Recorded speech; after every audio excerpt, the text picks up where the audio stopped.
क्योंकि आप कंस्ट्रक्टिव राजनीति की बात करते हैं नितिन जी, एक आज घोषणा की पंजाब के नए मुख्यमंत्री भगवंत मान साहब ने, एक एमएलए को एक पेंशन मिलेगी। वहाँ पर जितनी बार आप एमएलए बन के जाते हो उतनी आपको पेंशन मिलती है।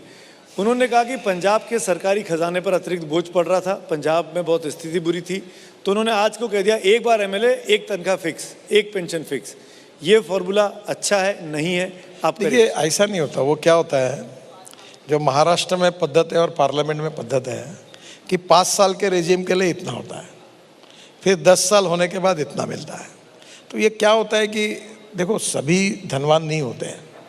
आज मुझे ऐसे अनेक एमएलए एमपीज़ मालूम है कि उनके हार्ट का ऑपरेशन करने के लिए उनके पास पैसे नहीं है, तो परिस्थितियाँ खराब है। और इसलिए स्वाभाविक रूप से हर प्रोफेशन में पेंशन मिलती है, सरकारी नौकर को मिलती है।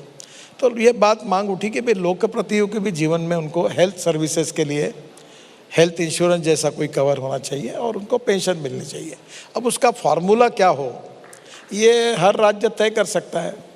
पर एक बात जरूर है, देखो मैं आपको एक बात बताता हूँ।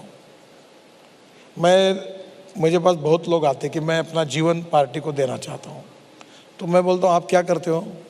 बोले मैं दुकान था, चला नहीं। मैंने बोला बिल्कुल ज़रूरत नहीं तुम्हारी, पहले अपना घर ठीक देखो, अपने परिवार का ठीक देखो और फिर राजनीति में काम करो। और no philosophy can be taught to empty stomach. और मैं ये अनुभव कर चुका हूँ क्योंकि मैं बहुत संघर्ष से आया हूँ। आज मैं कहता हूँ कि पहले ईमानदारी के मार्ग से अपना उद्योग व्यवसाय काम करिए, 2 पैसे कमाइए, फिर राजनीति करिए। राजनीति ये पैसा कमाने का धंधा नहीं हो सकता और नेताओं की ज़रूरत होती है। अब मुझे प्रॉब्लम नहीं, क्योंकि मैं अपनी गाड़ी या बदलता हूँ तो भी मेरी कंपनी मुझे देती है, तो मैं अपना खर्चा कर सकता हूँ, मैं किसी पर डिपेंड नहीं हूँ।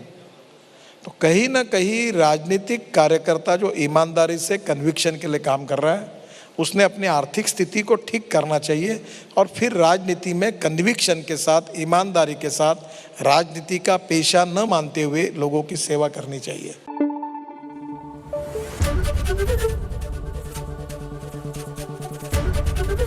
एबीपी न्यूज़ आपको रखे आगे।